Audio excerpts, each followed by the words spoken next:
Committee on Technology for November 16th, 2023. Please come to order. Call to order. We have a quorum. Yes. Let's see, we got Buddy on, we've got Andy Adel on. Anybody else on? Commissioner Curry, Commissioner Curry and then Chris Levesque and and Chris is on. Jameson Sinclair from D. Okay, and Jameson's there. I gotta get a pen. Okay.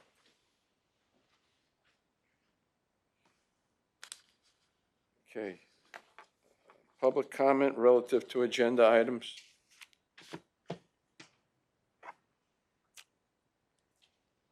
Approval of the minutes of November 2nd, 2023. So moved. So moved. Seconded. Second. Any additions or deletions? If not, to all those in favor, please signify by saying aye. Aye. Aye. Aye. Sorry. Okay, opposed? Abstentions? Okay. Item 4 is discussion regarding outside consultants. I think this is premature. I don't know what we got to bring them in on because so I'm going to ask that we pass on this to a future meeting if there's a need for it. Any objection? Nope. The other item 5 is discussion regarding biodiesel update. Kelly, I believe you're the only one that can contact them, or John, I guess. Lisa and I did, yes. You did, Lisa, the right. contracting officer, and myself, we called Mr. Barbarata Huh? last week and talked to him, and I have an update on where he's at. So for the facility in Danbury, Yep. the system is 100% built now, and it is operational. They are producing B100 biodiesel in Danbury. They're in the final stages of sulfur distillation for that B100 biodiesel. So right now they can mix that with home heating oil, but it's not ready for use with let's say transportation grade biodiesel. However, he says within a month and a half, they'll be at full capacity, producing about 1,000 gallons per day, operating 24/7, receiving 36,000 gallons of brown grease or fog per day, primarily through haulers, as well as some skimming of the grease off of the plant clarifiers there in Danbury. So within a month. Yeah, so what they're doing, the 80% or so is from outside haulers. How much, I would assume they're taking a significant amount of that from haulers, from other sources, rather than skimming it off of that. Is that all skim? He mentioned that most of it is coming from haulers. He didn't say 80%, right. but yeah. I'm just saying, I didn't know whether that was the number, but I know when we talked to him the last time he was here, they were saying, because the question was how much of it's going to be skimmed. That was the 3 locations they were proposing, or 4 locations. I think it was New Haven, Hartford, and New London. They were talking about that, a wheeling across the state and the development of it. So, and he said at that time that most of it would be from haulers from other sources, other locations that bring it to them. Okay. So they're making good progress. Questions? Did they offer any financials, or you didn't ask that? Maybe it's too early. Any financial data? No, I did not ask. I did not ask, and he did not share. Yeah, we're really concerned about, was it functioning? Because the last time, when were we there, Chris, when they were even just building it? Last year. Yeah, the last time that. Yeah, but now she said they're 100% operational. I'm just curious. making any money on it. Yeah, well, you I think, don't know, yeah, Chris Stone, District Council, the important thing here is about the technology, not about the economics and whether it works or not. And as part of the RFI, you're investigating technologies, not any particular end user or developer or innovator, whatever you want to call them. So it's about the technology. So if whatever the status is, helps you and determine whether this is a viable technology or not, that's entirely up to this committee to determine. But that information is certainly helpful. Commissioner Taylor, then Commissioner Salemi. Yes, Mr. Chairman. I guess one of the questions I have here is looking at the end product of this process.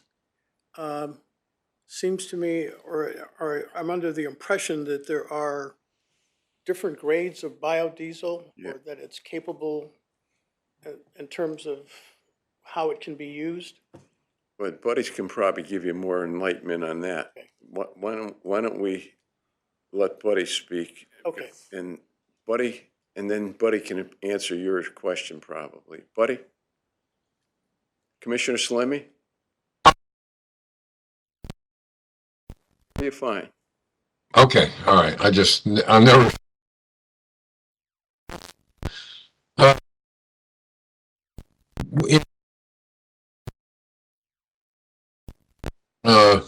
Ari,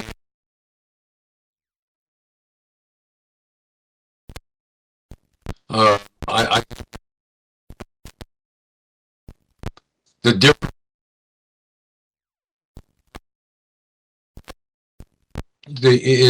Ken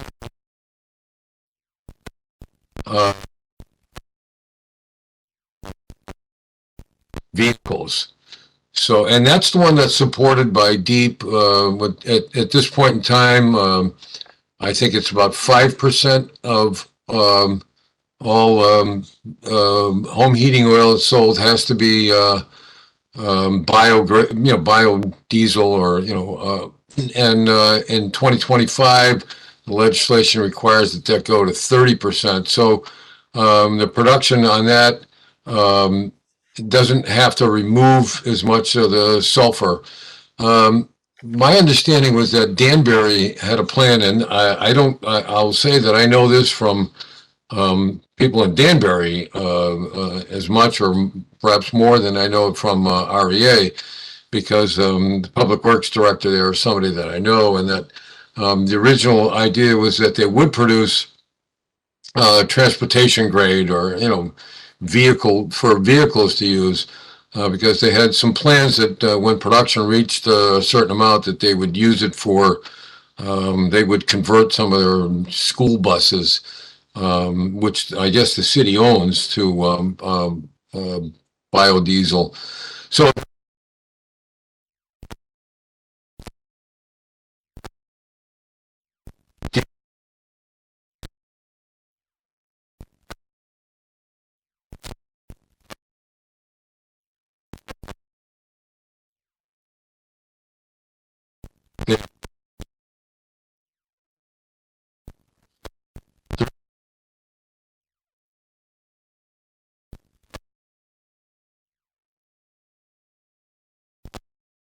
fuel is a different level of regulations with respect to products of combustion, and what can wind up going up your chimney instead of out of your tailpipe. So, but it sounds. Oops, sorry about that. And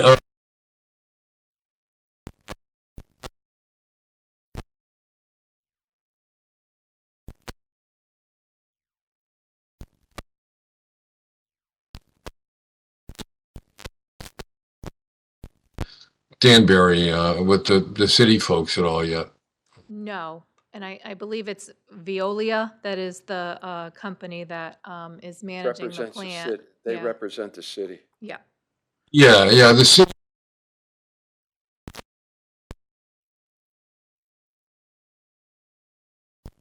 It's a private professional management of the sewage treatment plant, but the contract with Veolia is with the city of Danbury. So, Right.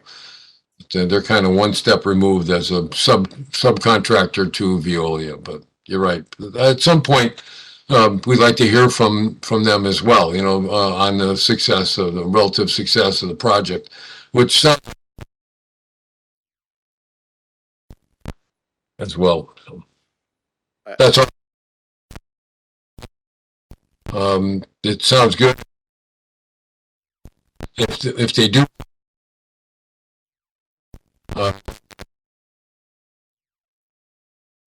seeing how the city, what their impression of how well it's going is as well. Or if Okay, Commissioner Taylor, that answer you? Okay. Bless you. Yeah, I think that's an option that we would entertain, but again, let's see how things go with the CTEC on, what's that, the 30th? The 30th is the next meeting. Because that's going to be the first time we're bringing someone else back that has been in there. Is there any other response from anybody else wanting to come back before the board, before the committee? No, we haven't reached out to anyone else yet. Okay.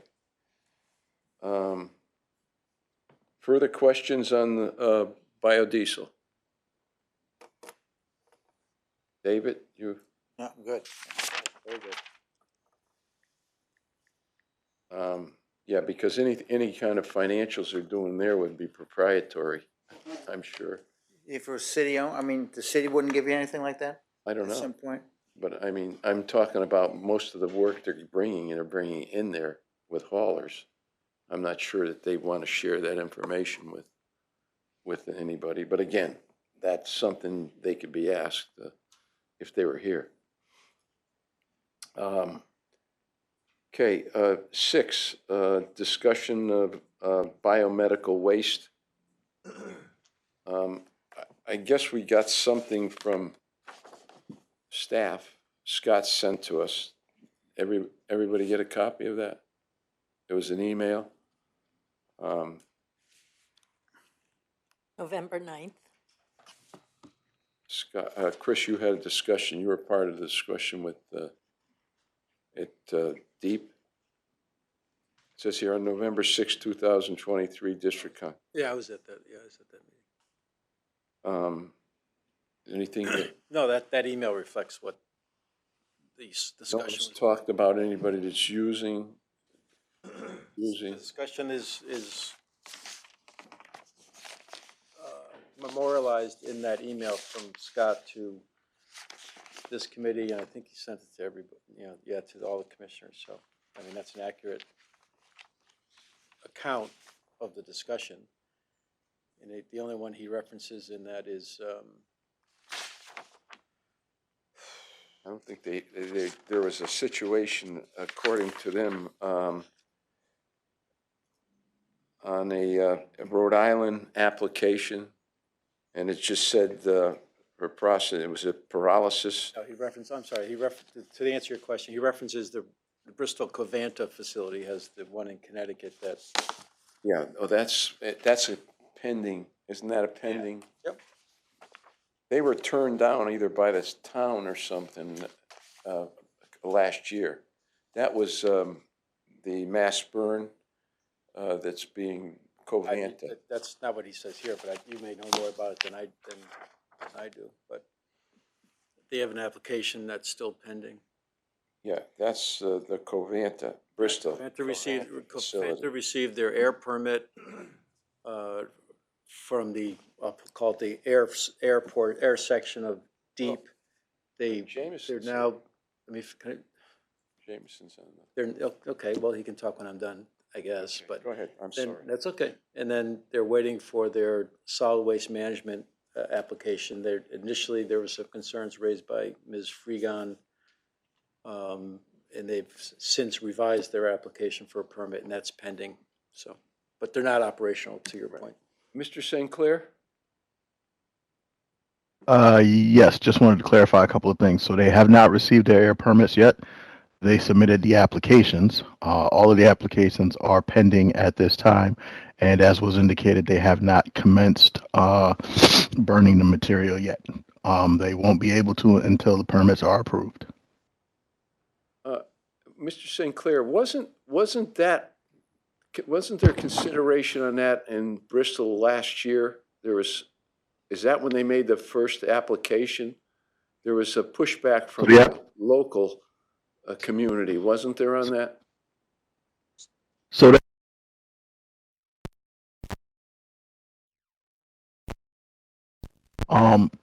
there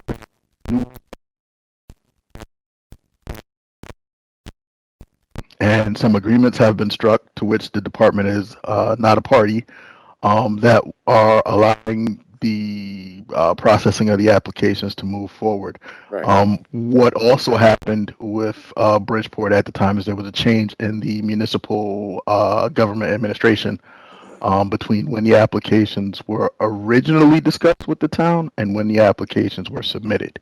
There concern on the project from its beginning to this point. And we would anticipate in early 2024-ish a tentative determination on the project. A tentative determination? What's tentative? In other words, would it be accepted or not? Do we conditions? All of our permit processes involve, which is the opportunity, which creates on what we have either tentatively approved or denied. And so that will happen with this application. That will provide an opportunity for comment and an opportunity for a hearing if requested. Okay, thank you. Anybody have any questions? Commissioner Salemi. Yes, Mr. Chairman. Commissioner Salemi, then. Yeah, thank you, Mr. Chairman. So,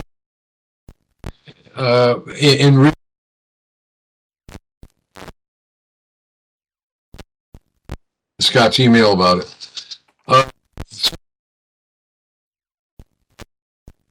What the permit application in Bristol,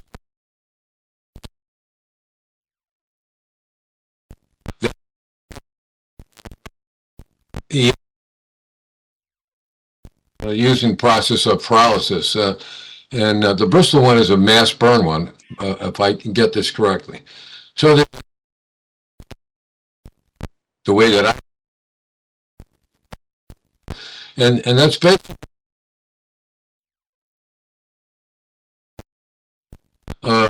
in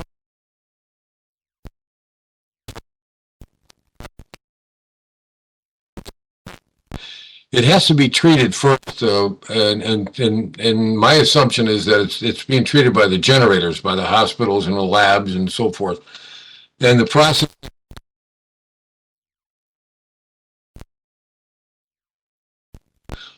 subject,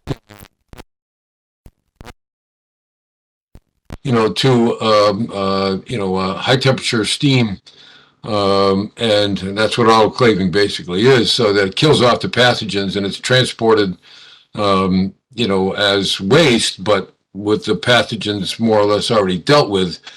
And then when it gets to a mass burn facility, it's burned and basically disappears. With the pyrolysis,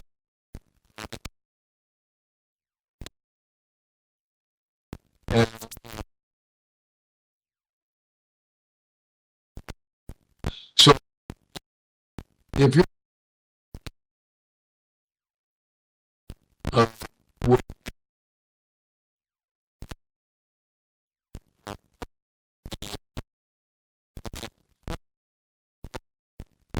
pretty much so some, and that so that adds to the cost of the disposal of this medical waste. If you can just take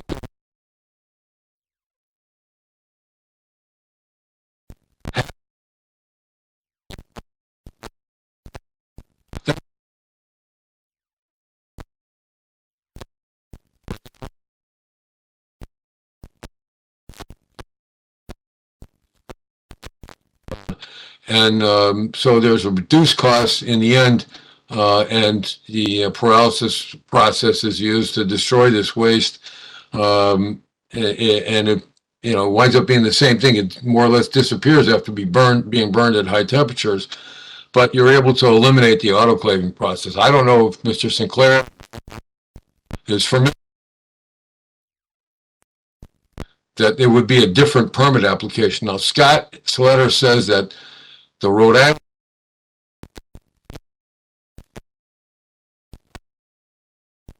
to check on that, but I mean, to find out through Rhode Island, I haven't been able to find the right contacts or whatever to ask about that. But it does.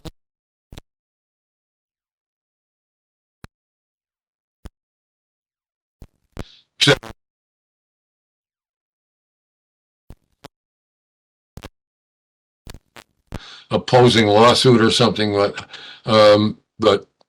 it doesn't necessarily mean it was turned down because of the pyrolysis process. So I'd like to you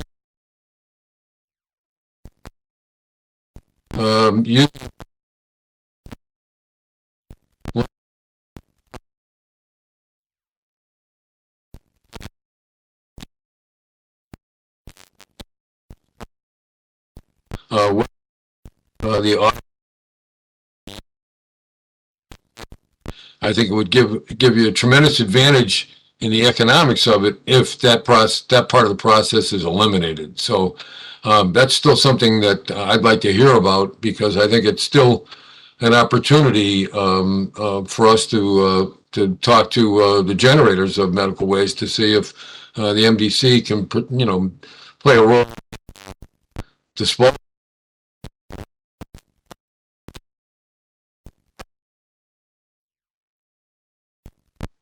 Thank you, Mr. Chairman. David, Yeah, Deep, Commissioner Drake, I'm sorry. yeah, thank you. Deep talked about 30 tons a day of medical waste. That's what we're producing. Does anybody have any sense what the world is paying to get rid of it? The 30 tons a day? Does Deep have a number like that? Doesn't say day, it says 30 tons of Well, waste. wouldn't it be, I I would look at the assume second group. To make an they're- economics, it- it would be it by the day, yeah. Yeah, but again, the next line, the Bristol company's doing 50 tons a day, so I Right. assume it's a Not day. to exceed, right. Yeah, so if we're producing, I'm just, again, does anybody have any numbers what the hospitals are paying to get rid of 30 tons a day? Does any sense to it? I'm just, Well, I had some discussion with the hospital. It was a very informal discussion with the director, and he said they definitely would be interested in having a discussion and how they dispose of it. Apparently, it's a rather closed industry because there's so few people that are processing it. So they ship it out of state. Hartford Hospital does. he didn't give you a number though, how much he was paying to do that? What's He that? didn't give you a number, how much they were paying to do that approximately? I wasn't in that kind of Yeah, of discussion. It was, I saw him at the hospital, and he said, we'd be very interested in the discussion because it's a very limited market that deals with the issue, and it's out of state, and that, I guess the price is an issue that's bothering him a little. But again, he didn't get into that kind of discussion, and said he would be more than willing to have the discussion if we wanted to have that discussion. So that's the only involvement I had relative to, anything in this area. Because quite frankly, I didn't know whether I could have that kind of discussion with what we're doing here. That would probably be, I don't know, Kelly, can we have an independent discussion? Staff, I guess, could, but, or would we have to bring the people in to discuss it here? Scott, Chris? No, I'm sorry. I don't think your discussion with the president or the executive director of Hartford Hospital is an issue. It's the contact and communication with any of the responders to the RFI that was the concern of Kelly and me, and of the commissioner, and you too. But I don't, So as to talking to Jeff Flax about, yeah, Jeff is who I talked. that's not a prohibited. Well, I was reluctant in getting into any kind of a discussion with him Well, because I I think know that- we're restricted from doing certain. I was trying to get some sense of what this business is worth. The guy says, it's $100 a ton to get rid of it. Is that something weird? I don't know. Yeah. It could be 5,000 a ton. I don't know. Well, So I I think it's a I'm sorry, Mr. Chairman, Yeah. but based upon my conversation with the chairman and his conversations with the Hartford Hospital, it's not an insignificant number, Yeah. but I don't know if you have a number, but it's not insignificant. so. I was sort of at a disadvantage when I just happened to be with him. I understand. And I just said to him, we're looking at information on this area, and I'm not sure how much I can talk to you Yeah. about it. I've got to believe that it's a cost that, whether it's from a Hartford passing City. discussion with one of the major, executive director or president of one of the major hospitals in the area, regional hospitals in the area, or it's the fact that a private company has gone through the expense and time to want to expand a plant in Bristol to provide for medical waste disposal. They don't do things because they're not going to make any money on it. So, I'm sure. Well, it's like I some- say, it's two questions. One, are they making money? You can't ask that, but you could ask Hartford Hospital how much you spending. yeah, no, that's true. Right, That's yeah. true. So, hey, how much Yeah. you spending? Yeah. That should be a number they could, should be open to the public. Okay, so, Well, Mr. Chairman, sorry, this is Commissioner Salemi again. yeah, go ahead, then. Yeah, I think, the difference one process to another. I mean, it's the economics, I think, are secondary to the regulatory issues, and I believe it's the Department of Public Health, which is with DEEP, that has the regulations about, what medical waste, what's the definition of medical waste, and the regulatory issues in disposing of it. First, in generate.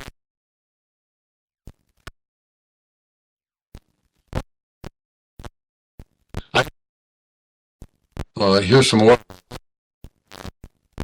to understand, if the MDC is a potentially, can get into this, the process itself. I mean, we dispose of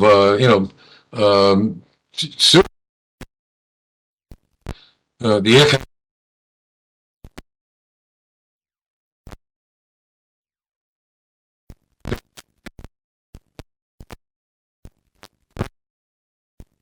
and in that respect, that's what the MDC is good at. So I'd like to, hear more about, what the process is, and then also, to try to see, as we've been discussing, what's the market? I mean, how much medical waste is generated here in Connecticut, and what do we do with it? My understanding is that most of it, goes out of state, but there are some permit applications right now for it to be disposed of here within the state.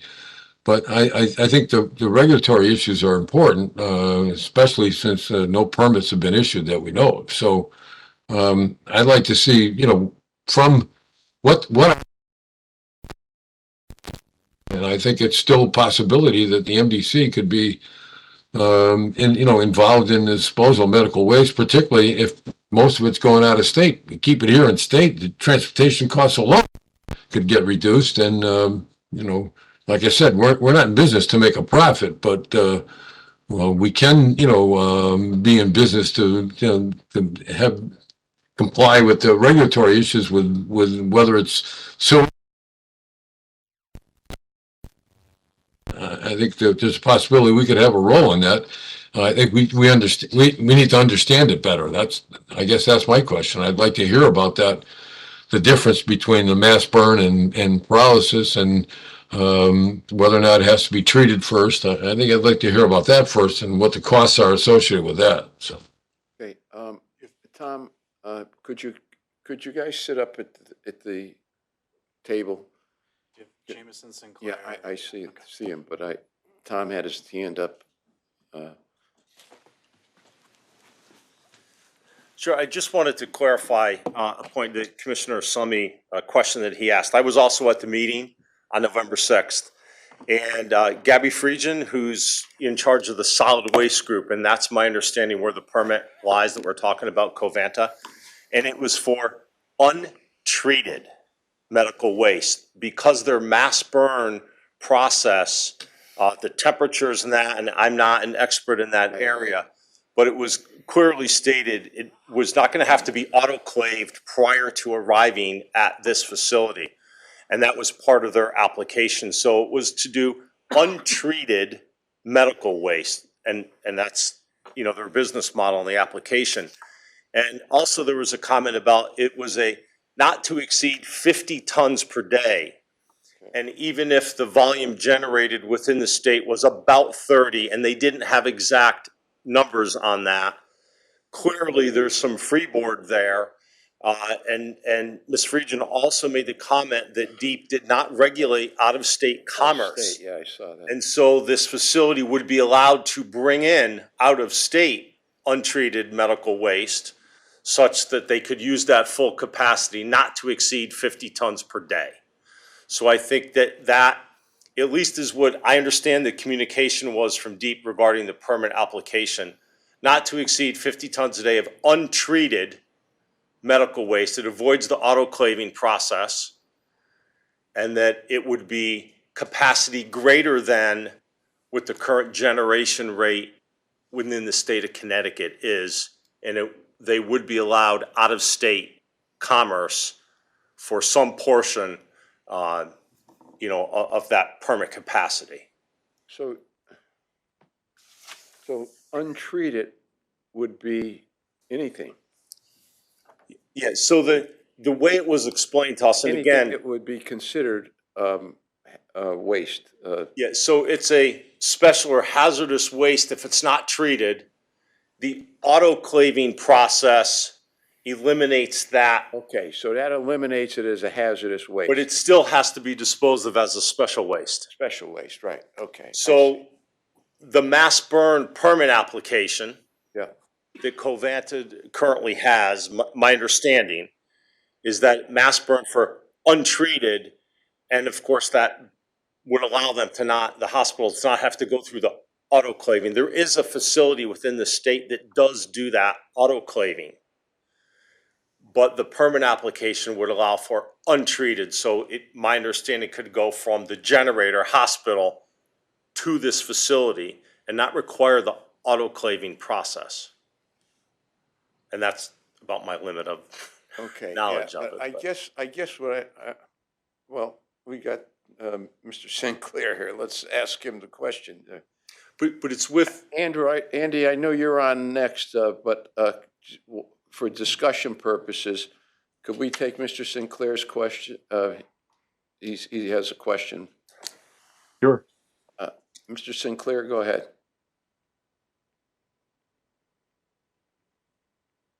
Hello? Hi. Yeah, I just wanted to corroborate the statements that were just made with respect to the Covanta application. The application is to process up to 8% of the daily waste throughput through the municipal side. Medical waste. And so current permit design capacity on that is 14.8 tons per hour. Let's use round numbers and take 10% of that. They're talking about a ton an hour of untreated medical waste going into the unit. And the differences between obviously a mass burn unit and a pyro.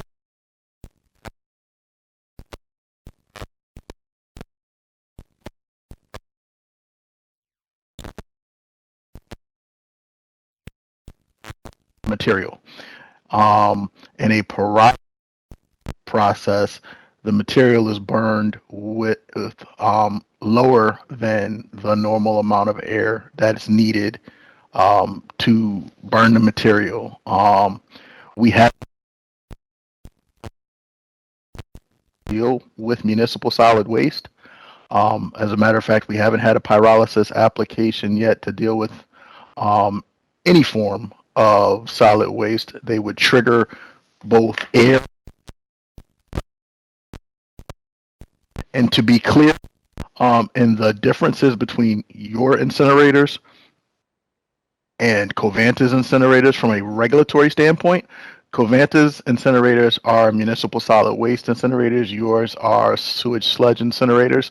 There are separate rules under the Clean Air Act that apply to those. The rules that apply to municipal solid waste cluster, because it requires greater stringency in the levels of control. Recognize that you never it could be regular trash, it could be solvents from somebody's garage, whatever, fiberglass insulation and batting. And so the requirements that EPA put on municipal solid waste combustors are more stringent and therefore more flexible in what can be put into the unit, whereas the requirements for a sewage sludge incinerator are completely different. And so when you're talking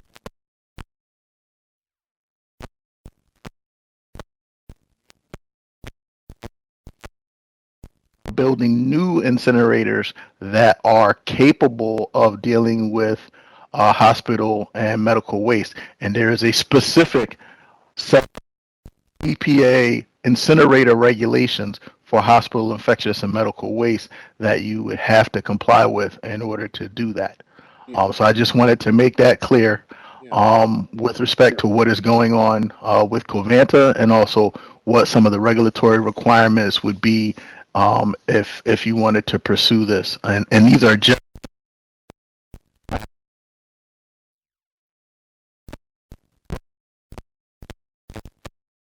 first on what those may be.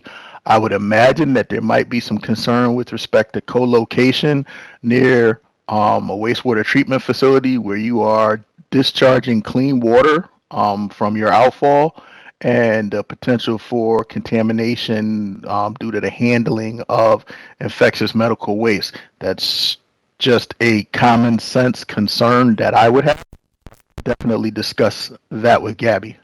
Well, just a question on that. You're burning hazardous waste, so you're gonna have to burn it, I would assume, at far above 1,000 degrees Fahrenheit. Because I believe those incinerators can get above 1,000 degrees to mass burn. So you're Mass burn. Go ahead. So mass burn units can operate in the range of 18 to 2,000 degrees Fahrenheit. These units have a secondary chamber. So you have the mass burn chamber, then you have a secondary chamber or a reburn chamber that deals with materials in the exhaust gas stream. So like I said, I think the permits have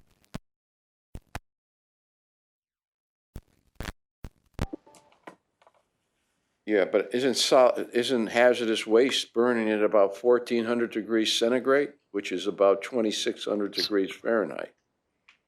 so the 1,400 degrees that we've been talking.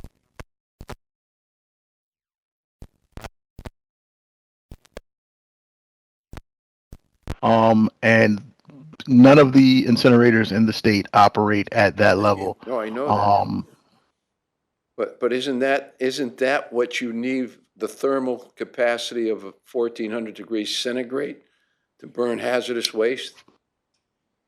Not necessarily. Hazardous waste. Not hospital waste, though. So that's not a hazardous waste? So I would talk to Gabby. Sure, there are some distinctions, but the incineration of materials that have pathogens associated with it. Typically, you got to be over 1,600 degrees Fahrenheit, and you have to have a certain residence time. Because remember, when you're burning something, it's temperature, time, and oxygen. that really govern the destruction efficiency of the unit. And so typically when you have a hazardous waste incinerator or a medical waste incinerator, you're out, but you're destroyed before the emissions are discharged to the air. No, okay. But the specific to PFAS Okay. at 1400 centigrade. I thought it was 1100 degrees centigrade. So you're saying it's 1400? So I've heard numbers of at least 11 centigrade to destroy PFAS adequately. Here's the issue with attempting to destroy PFAS. At the moment, there is not a comprehensive stack test method that you can use to be completely assured of how much destruction you're getting. The current methods will look for about 45, right? So you only see what you're looking for at the back end of that test. You don't 12,000 what those other 11,900 and some odd chemicals are coming out of the back of the incinerator. And so there's a lot of work going on at EPA to develop test methods that will give greater confidence in any type of technology's ability to destroy PFAS, as far as and with respect to air emissions. But right now, we don't have that technology to make those tests. So a lot of I can get X amount of destruction of PFAS is they take the temperature, they take the residence time, and they run it through a model, a mathematical model. They don't have actual test data because there's not a test method to give you that kind of information. They run it through a chemical, it's called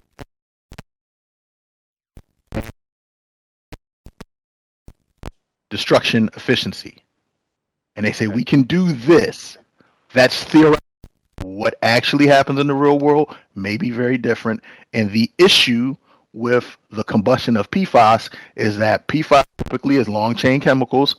And when you burn them, if you don't burn them completely, you have products of incomplete combustion, which tend to be shorter chain PFAS molecules that come out of the back end. And a lot of those shorter chain molecules are more toxic than the longer chain molecules that went into the incineration process to begin with.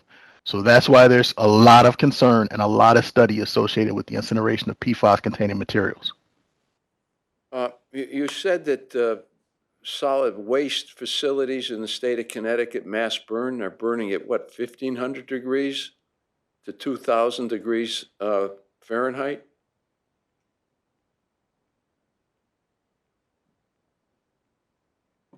Hello? So, Yeah, you said that, if I understood you correctly, you said that the solid waste facilities in the state of Connecticut, mass burn, are burning at 1,500 to 2,000 degrees Fahrenheit? that is correct. Which would that be? What, Bridgeport? You got Bridgeport, Bristol, there's 2 units. There's 1 unit in Liv, and I believe there's 1 unit in Preston. And those are burning 1,500 to 2,000 degrees Fahrenheit. Correct. Okay. I know I saw the in Ireland, I went through that a couple of years ago, and they were burning at 1,000, and that was one of their, they considered their premier sites. Well, remember, if you were in England or the United Kingdom, they typically use the not standard. They use That's up around 1800 to 2000 No. degrees Fahrenheit. No, they said it was 1,000 degrees Fahrenheit. I know the centigrade differential. It would have been probably, they quoted to me, I could be wrong now that I think of it. I don't know, you know, it was 3 years ago, almost 4 years ago. I thought they were saying Fahrenheit. Maybe you're right. It was centigrade probably. So that would be comparable, fairly comparable. 1,400 degrees is what, 2,500 degrees centigrade? Somewhere in that area. 1,400 degrees centigrade would be About 2500 Fahrenheit. Yeah. Fahrenheit, 2,500 Fahrenheit, yeah. 2,555, I think it is. And that's part, really, you can't use existing equipment to deal with PFAS chemicals. You really have to design new equipment because of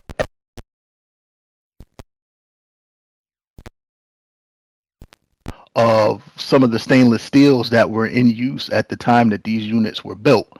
So you really can't run at those types of temperatures for extended periods of time without having a structural issue. It depends on how big the structure is you're burning them in. Yeah, you're right. Anyway, okay, thank you for the information. We appreciate it, Mr. Sinclair. You're welcome. I'm sorry, Commissioner Adel. We're back to you. Thanks. Thank you, Mr. Chairman. I was doing a little research as we were sitting here, and I see a couple different articles. And they one cost of treating the non-SHRPs biomedical waste, which is about 95% of biomedical waste stream, is about $391. So say $400 per ton. The separate and hospitals generate around 7,000 tons of medical waste per year, which is about $10 billion. But that's I think if they set, the non-hazardous from the hazardous, it would be better for them. I just wanted to make that point. Commissioner Taylor. Yes, through you, Mr. Chairman. I guess my question here is whether or not we need to be concerned about what our baseline here in this committee with regard to medical waste. In other words, what is medical waste? How is it treated? Where is it treated?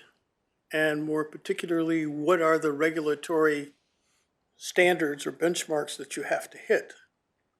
I mean, for example, they're disposing of medical waste currently. What's the current method?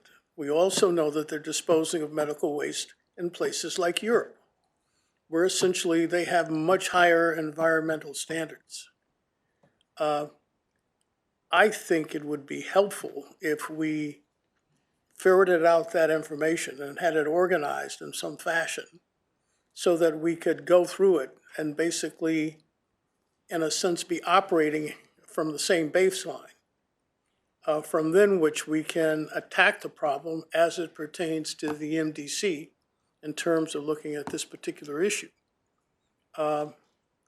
Because I think that it's a problem, or it's an issue, medical waste, that must be dealt with.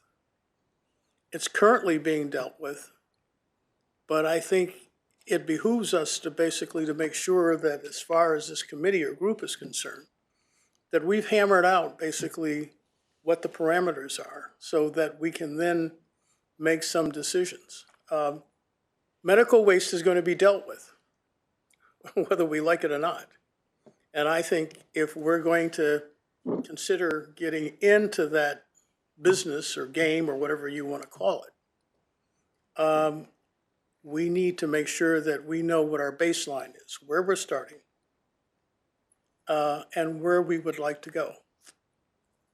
So I guess that's my question for you, Mr. Chairman, is how do we go about doing that? So that we don't have to get into these debates all over again about, is it Fahrenheit, centigrade? Is it mass burn? Is it paralysis?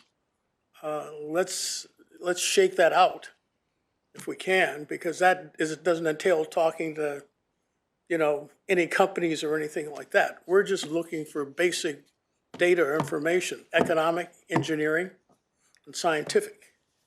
And then I think we can proceed from there. Because I think this is an area that we should be looking at carefully. But I think we need to make sure that we're all starting from the same baseline and we understand what's going on. Because people are treating medical waste. Once again, they're treating it in Europe, and Europe tends to be ahead of the curve on this stuff. And, and I don't hear anyone talking about that so that we can put it in some kind of context for ourselves. So thank you, Mr. Chairman. Commissioner Gray. Last thing, the only thing I keep talking about is the money. I have no problem going to solid waste, but we don't do that now. And if Hartford Hospital said we spend $10,000 a week on medical waste to dispose of it, I'm not sure if that's something we're interested in, a $500,000 business. Maybe, but again, we don't do it now. I don't know how, maybe they turn around and say we spend $100,000 a week, then maybe, it's a good business. But I'm just saying, I think we should find out what people are spending, because again, we don't do it now, and I have no problem doing solid waste, but as long as it's a $500,000 a year business, $1 million, $2 million a year, I don't know if that's something we should be interested in if we don't do it now. That's what I'm saying. But before we do all this stuff, We aren't doing it now. We have done it in the past. I'm with you. But again, we're not doing it now. So and again, Our charter, I have no problem doing it. But if there's no provides- money in it, or not a lot of money in it, maybe that's not the direction we go. That's why I just like to see what kind of money people are spending. Well, should there's be higher. definitely a demand for it in the state. and- Yeah, but if there's no money in it, why do we, I don't know. Well, I don't know what you consider what money is, but right now, Yeah. we're faced with a major problem. We're shipping it, almost a significant amount of it, at least a million tons a year that went through our facility in the South Meadows. At one time, we were doing 925,000 tons a Of year. medical waste? What? Of regular waste, you mean? Of solid waste. No, I understand that. Again, I'm not against solid waste. I think solid waste is a good business to get into, but medical waste may be MSW, a little municipal business. solid Again, waste. to do all this time and effort, and I got no problem doing it. If it's a $2 million a year business, is that something we want to do? I don't know. If the big Well, it trash depends on thing, I'd the really be technology interested. that you're using, Yeah. what it is. I mean, we were using a technology that was, 30 years old, 35 years old? I negotiated that 40 years ago with them when we did the Mid-Connecticut No, project. you missed what I'm saying, Billy. I have no problem going to solid waste.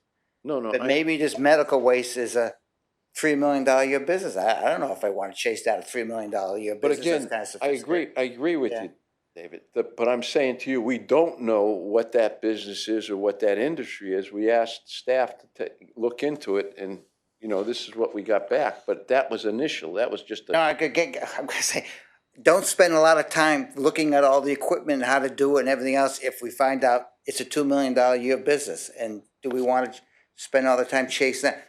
I'd like to chase down the full thing, Ohio business, but again, maybe someone from Hartford Hospital says, hey, we're writing checks out for $100,000 a week. I don't know.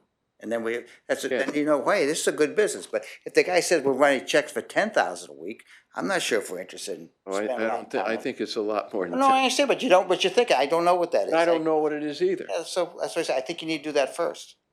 Commissioner Taylor. Mr. Chairman, but isn't that part of the process of determining what the baseline is?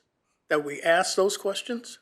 I mean, I don't think anyone's saying that if it's a $500,000 a year, that we're gonna run out and get into medical waste. No, you did. No, I mean, I'm serious. No one is saying that. I think what we're saying basically is, let's look at the industry, let's look at this segment. We're also looking at other things that may be within the context of that, the disposal of municipal solid waste.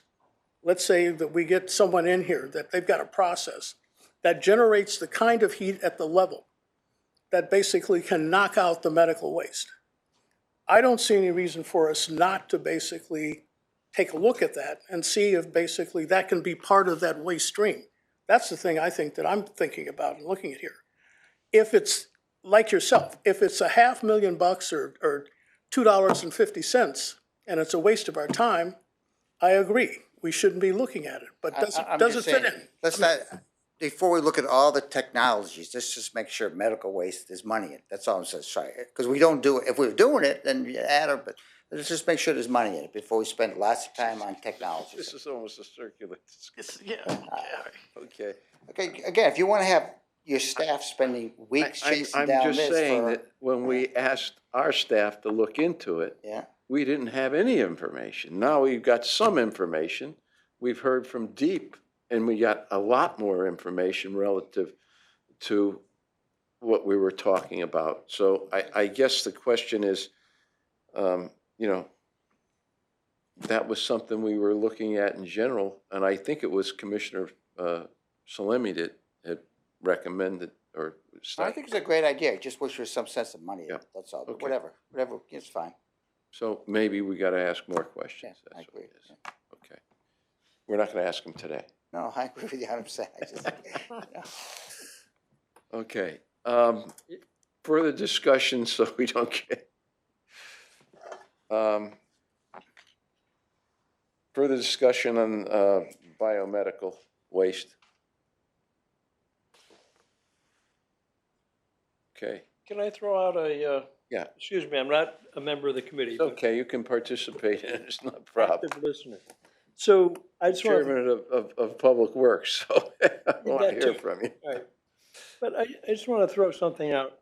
So maybe there's a dotted line, at least, connection, if not a solid line. So 20 years ago, we had a study done, management, it was called a management study. And we're talking currently about doing another management study, all fine.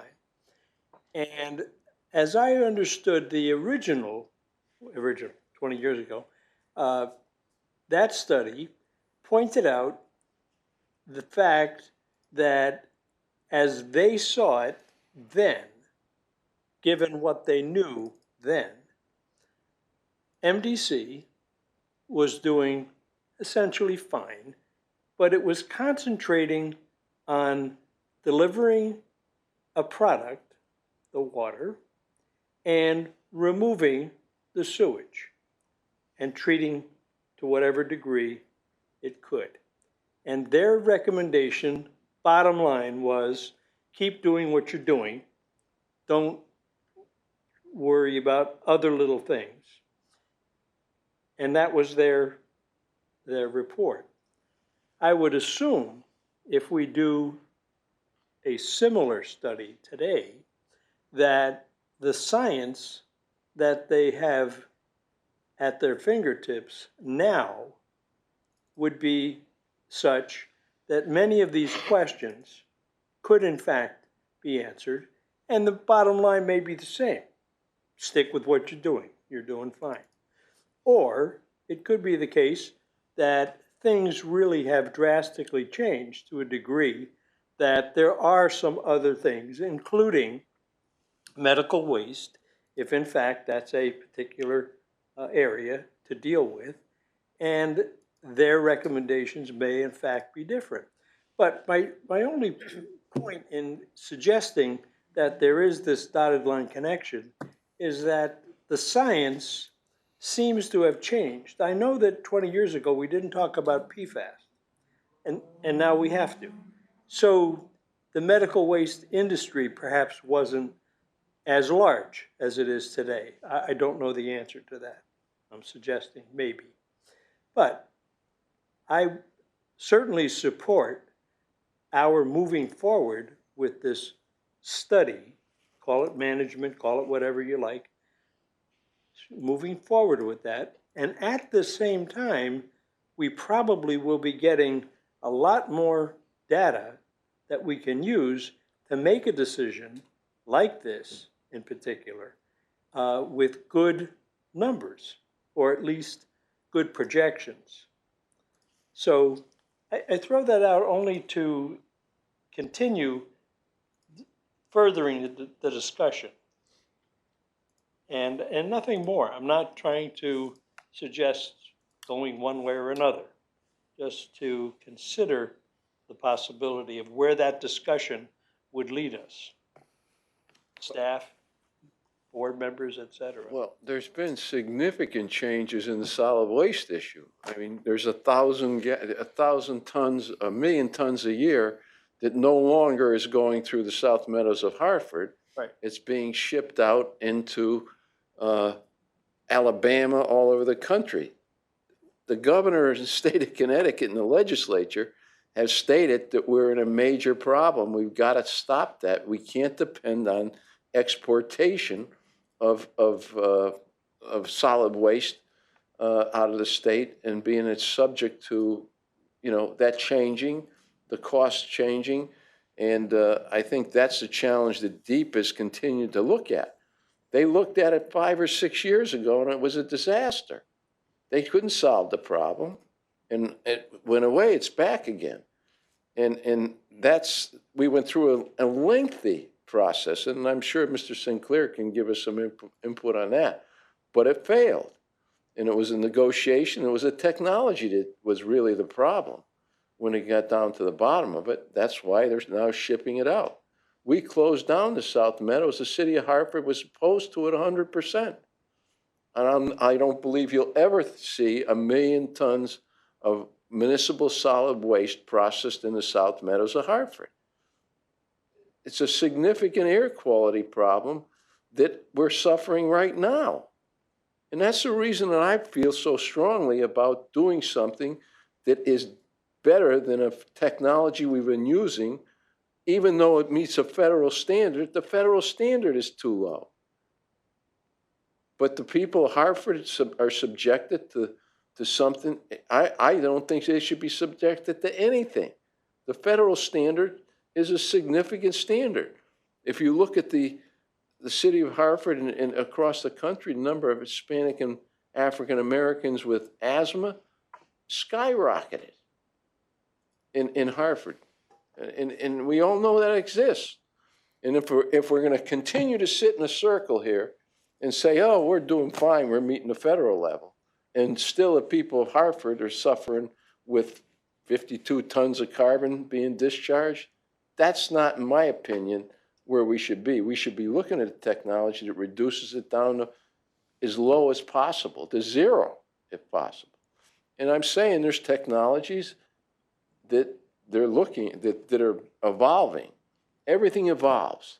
20 years ago is like 100 years ago in technology and the way things are moving. We just went through a pandemic. And that pandemic, when it first hit, we didn't know a lot about it. And they were saying, well, to deal with something that is medically, that would be able to deal with it would normally take somewhere 7 to 10 years. We did in 10 months. Technology has changed. Data's changing. AI is going to be enormously different to what we're dealing with today. So all I'm saying is we got an obligation as an agency to look at technologies and question what is better, and is there something out there on the market that's better. And that's all we're trying to do in this committee. And it should be a combined effort by our staff and the board to look at as much as we can and not make a statement, well, EPA hasn't done anything on it and we're going to wait for EPA. Or we're going to wait for DEP. Well, we're waiting for DEP for a municipal solid waste in Hartford, and we got nothing. So we're putting it in a truck and we're shipping it to East Cupcake, and we're talking about going to electric cars by 2035. No, come on. All I'm saying is the more information you get, at least the public knows that you're looking at something and trying to improve what you have now. And, you know, I've been here almost 50 years. I can't believe how we're dealing with it. That's my personal opinion. And, you know, when I get a white paper that makes a representation, well, wait 10 years to see what EPA does. Well, you know, that, in my opinion, is good management. Further questions on, okay, let's, 7 is discussion of Public Utilities Regulatory Authorities Innovative Energy Solution Program. And I think Chris did a good job on saying that we don't know what their plan is going to be until what, April, Chris? Well, it's Or January. Yeah, they're I'm going sorry. to, I'm sorry, Chris Stone, District Council. Chris did a very good job. Thank you, Mr. Chairman. That was also, Brendan was involved in that too, so I want to give him credit as well. But Well, you didn't know that. Brendan Fox was. Brendan, okay.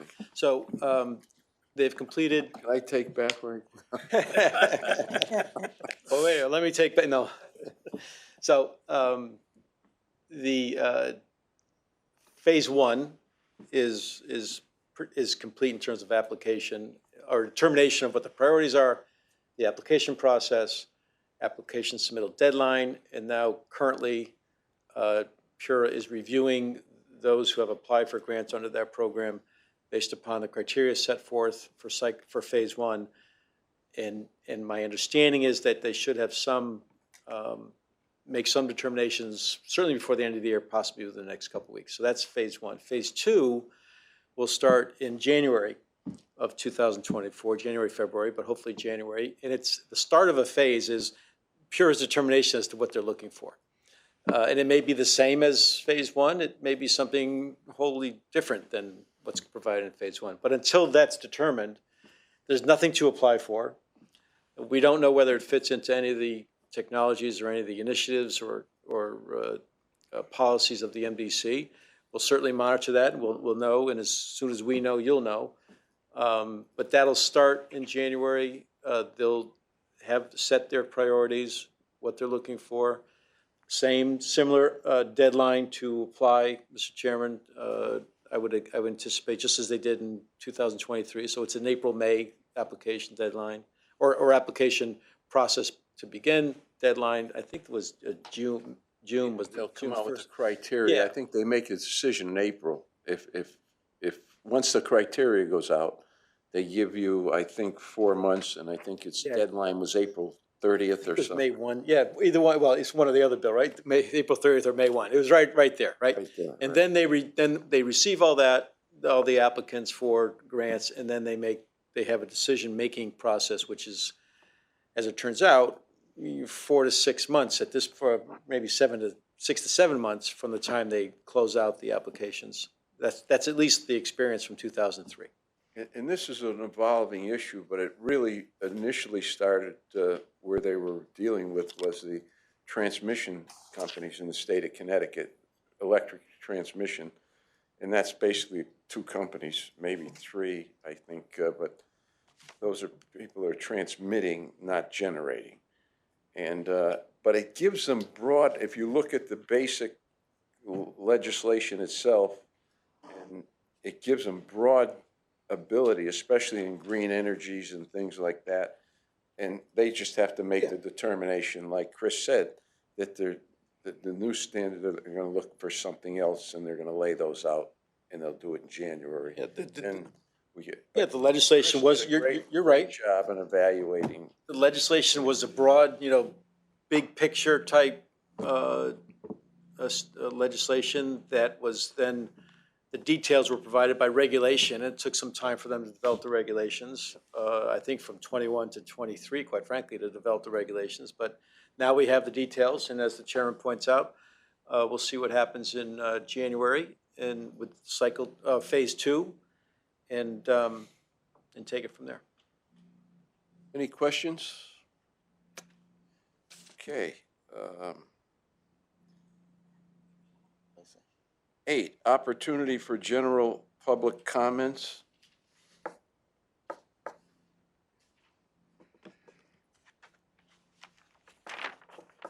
Okay, if not, adjournment, is there a motion? Without objection, we stand adjourned. So moved. Second. Without objection, we're staying removed. We're adjourned.